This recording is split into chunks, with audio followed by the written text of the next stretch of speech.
Hi friends, मैं शिव प्रसाद आज आपको बताने वाला हूं कि अप्रेंटिसशिप के लिए इंडियन ऑयल ईस्टर्न रीजनल में निकला हुआ है। उसके बारे में मैं बताने वाला हूं कि कितना कितना सीट कौन कौन से ट्रेड में है और कैसे आपको अप्लाई करना है। चलिए देखते हैं, शुरू करते हैं। सबसे पहले आप यहाँ पे देखिए, इंडियन ऑयल कॉरपोरेशन लिमिटेड लिखा हुआ है। Indian oil corporation limited marketing division के लिए निकला हुआ है। Eastern regional office Indian oil भवन 2 गरिहाट रोड, धखूरा, कोलकाता।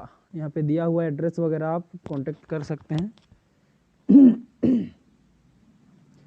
ये जो है Indian oil corporation limited on off the largest commercial undertaking in India, global 500 companies है इसमें। ये जो है निकला हुआ है, ये जो वैकेंसी है अप्रेंटिसशिप के लिए, ये वेस्ट बंगाल, बिहार, उड़ीसा और झारखंड, असम के लिए है। इसमें आप देख सकते हैं कि फीटर के लिए टोटल 90 सीट हैं फीटर के लिए, और फीटर के लिए 90 सीट नहीं है, सॉरी, फीटर के लिए लगभग फीटर यहाँ पे हमारा हो गया फीटर, अब फीटर हो गया फर्स्ट नंबर, फिर electrician, electronics machine, instrument mechanic और मैशनिस्ट, मैकेनिकल, इलेक्ट्रिकल और इंस्ट्रूमेशन और सिविल,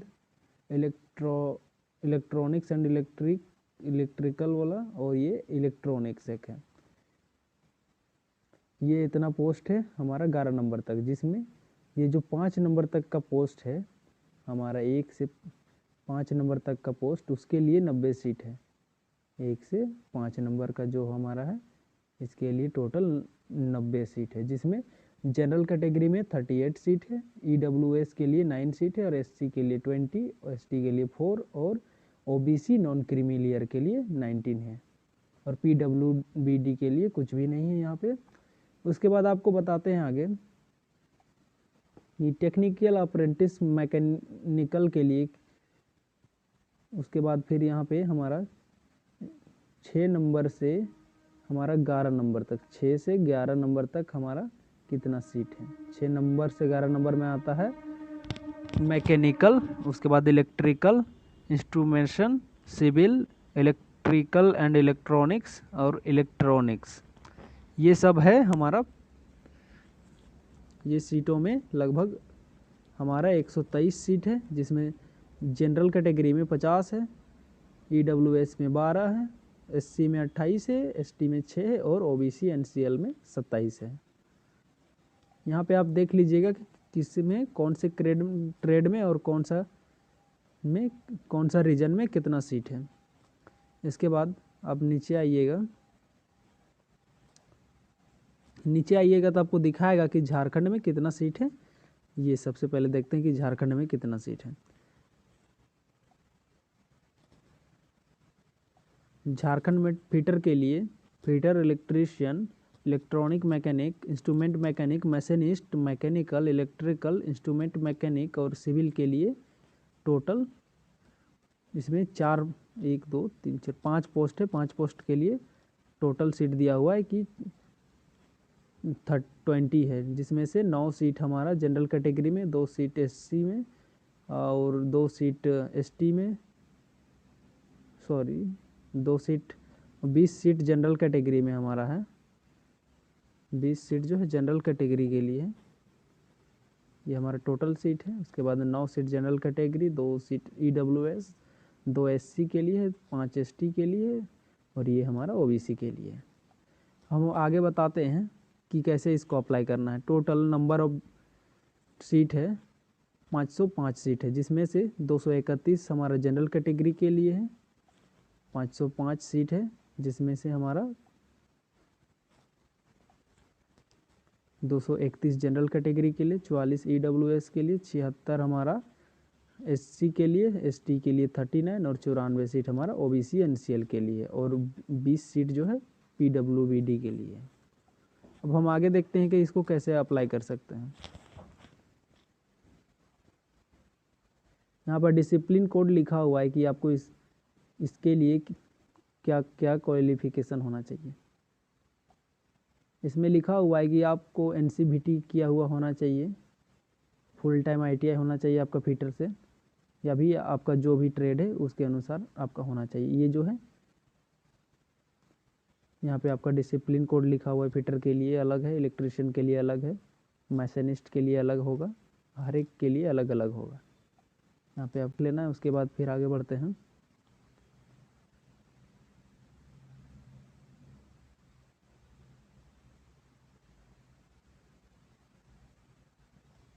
इसमें आप देखते हैं कि आपको ये जो है आपको PWD वाले जितने भी उनको ऑनलाइन अप्लाई करना है, उसमें साथ में PWD का सर्टिफिकेट डालना है। अब इसमें एज लिमिट कितना है। एज लिमिट मैक्सिमम 18 साल से 24 साल होना चाहिए आपका, वो भी 31 जनवरी 2021 तक आपका हो जाना चाहिए 24 साल, तब आप इसको, या फिर 18 साल तब भर सकते हैं। इसके लिए आपको ST SC OBC कैटेगरी जो है हमारा, उसको सिर्फ छूट मिलेगा इसमें, और बाकी बात को नहीं मिलेगा। और आगे बढ़ते हैं। इसमें जो है 10th का मार्कशीट आपको अपलोड करना पड़ेगा, 10th का मार्कशीट,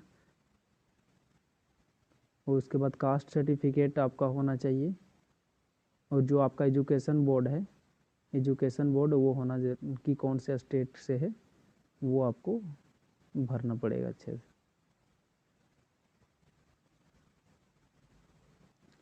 ये जो आपका ट्रेनिंग है 12 महीने के लिए होगा, और जो फ्रेशर्स होंगे उनके लिए 15 महीने का होगा। यहाँ पे लिखा हुआ है डेट ऑफ रिकॉगिंग एलिजिबिलिटी क्राइटेरिया। आपका एलिजिबिलिटी क्राइटेरिया 31 जनवरी 2021 तक का होगा कि आपका 18 साल पूरा होना चाहिए।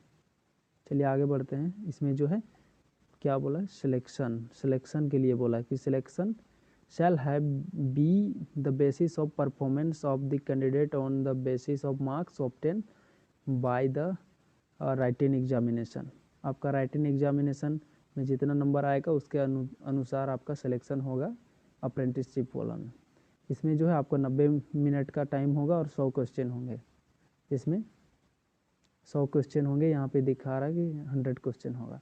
100 क्वेश्चन में आपका मल्टीपल चॉइस का क्वेश्चन होगा MCQ, जिसमें आपका 75 टेक्निकल होगा जो आपका ITI से रिलेटेड है, और 25 क्वेश्चन आपका नॉन टेक्निकल होगा, जो बेसिक जनरल एप्टीट्यूड वगैरह, मैथ, साइंस, जनरल, यही सब होंगे। यहाँ पे देखिए सब्जेक्ट के बारे में दिया हुआ है कि ट्रेड अप्रेंटिस अकाउंटेंट के लिए दिया हुआ है, ट्रेड अप्रेंटिस क्वांटिटेटिव एप्टीट्यूड दिया हुआ है, रीजनिंग भी दिया हुआ है, और आपका जो बेसिक इंग्लिश नॉलेज होना चाहिए। अब ये हम देखते हैं टेक्निकल के लिए, ये ITI के लिए देखते हैं कि ITI में क्या है। जो आपका फीटर है, फीटर के लिए 40 मार्क्स इसमें पूछे जाएंगे। उसके बाद 30 मार्क्स आपका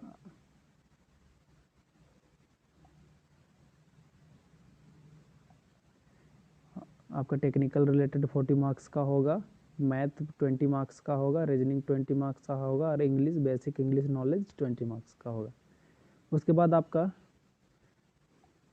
डाटा एंट्री का भी दिया हुआ है यहाँ पे। डाटा एंट्री के लिए 30 मार्क्स का होगा, रीजनिंग एबिलिटी 30 मार्क्स, और 40 मार्क्स का इंग्लिश होगा। डॉक्यूमेंट वेरिफिकेशन होगा आपका मेरिट के अनुसार से, मेरिट के आधार पे आपका डॉक्यूमेंट वेरिफिकेशन होगा। आपका 10th में कितना नंबर आया है इसके आधार पे आपका डॉक्यूमेंट वेरिफिकेशन भी हो सकता है। अब चलिए आगे बढ़ते हैं। इसका स्टेपंड जो अप्रेंटिसशिप एक्ट 1961, अप्रेंटिसशिप एक्ट 1961 के तहत जो सरकारी गाइडलाइंस है उसके मतलब रूल्स वगैरह के आधार पे आपको मिलेगा, पे होगा। अब इसमें हॉलीडे का बात करेंगे कि हॉलीडे कितना रहता है। आपका हॉलीडे यहाँ पे लिखा हुआ है कि आपको कितना दिन। General leave 32 days and 8 days आपको एक्स्ट्रा दिए जाएंगे। कैजुअल लीव आपको 12 दिन दिया जाएगा। ये हुआ आपका 32 8 40 52, मतलब आपका टोटल 52 दिन आपको लीव दिया जाएगा। चलिए आगे देखते हैं। आपका पीरियड ऑफ अप्रेंटिसशिप 1 साल का होगा। उसके बाद आपको यहाँ पे जो लिंक दिया हुआ है इस पर, यहाँ पे आपका जो लिंक दिया हुआ है इस पर आपको जाके पहले apprenticeshipindia.org पे जाके आपको रजिस्ट्रेशन करना होगा। और अगर आप रजिस्ट्रेशन किए हुए हैं तो www.iocl.com पे आप जाके कैरियर चूज करिएगा। वहाँ पे कैरियर में जाके आपको अप्रेंटिस का नोटिफिकेशन मिलेगा, उस पर जाके लिंक मिलेगा, आप वहाँ से जाके आगे भर सकते हैं। अब आगे देखते हैं यहाँ पे हाउ टू अप्लाई पे, कि हाउ टू अप्लाई आप कैसे अप्लाई कर सकते हैं। सबसे पहले आप iocl.com पे जाइएगा। उसके बाद आपको वहाँ पे जाने के बाद आपका खुल जाएगा। उसके बाद फिर कैंडिडेट को अपना ईमेल आईडी या फ़ोन नंबर डालना है। आपका आईडी बन जाने के बाद ईमेल पे एक मैसेज आएगा वेरिफिकेशन कोड, उसको डाल लेना है। उसको डालने के बाद आपको पूछा जाएगा 10th क्वालिफिकेशन डालना पड़ेगा, आपको कास्ट सर्टिफिकेट के लिए डालना पड़ेगा, और जो आपका ITI क्वालिफिकेशन है उसको डालना पड़ेगा। सिग्नेचर ब्लैंक इंक से करना है, और कलर रिसेंट कलर फ़ोटो होना ज़रूरी है आपको अपलोड करने के लिए। और आपका यहाँ पे दिया हुआ है कि पैन कार्ड नहीं है तो आप बनवा लीजिए, आधार कार्ड भी लगेगा, और बैंक अकाउंट जो होगा आपका वो लगेगा। अब इसका इम्पोर्टेंट डेट देख लेते हैं। डेट ऑफ ओपनिंग है इसका 28/1/2021 से स्टार्ट हो गया है 11 बजे से। उसके बाद फिर आपका लास्ट डेट सबमिशन है 26/2 को, आखिरी डेट है 5 बजे तक आपका। उसके बाद टेंटेटिव डेट जो आपका एडमिट कार्ड डाउनलोड होगा 1 मार्च से स्टार्ट हो जाएगा आपका, 1 मार्च 2021 को डाउनलोड हो जाएगा। 1 मार्च 2021 से आपका एडमिट कार्ड डाउनलोड हो जाएगा। उसके बाद फिर आपको आपका जो एग्ज़ाम है, आपका एग्ज़ाम 14 मार्च से आपका स्टार्ट हो जाएगा। आपका एग्ज़ाम 14 मार्च से आपका एग्ज़ाम स्टार्ट हो जाएगा 11 बजे से। उसके बाद आपका जो डॉक्यूमेंट वेरिफिकेशन का डेट आएगा वो है 25 मार्च तक आ जाएगा। 25 मार्च तक आ जाएगा, और आपको मेरिट के आधार पर बुलाया जाएगा कि आपका कितना नंबर आया और आपका 10th में कितना नंबर है उसके आधार पे। चलिए, अगर हमारा वीडियो अच्छा लगा हो तो लाइक शेयर सब्सक्राइब करिएगा। और बहुत पूछ रहे थे बहुत कोई कि हमारा ITI का सर्टिफिकेट कैसे डाउनलोड किया जाए, तो उसका लिंक हम दे देंगे इस वीडियो के आखिरी में, आप जाकर देख लीजिएगा। जय हिंद, जय भारत।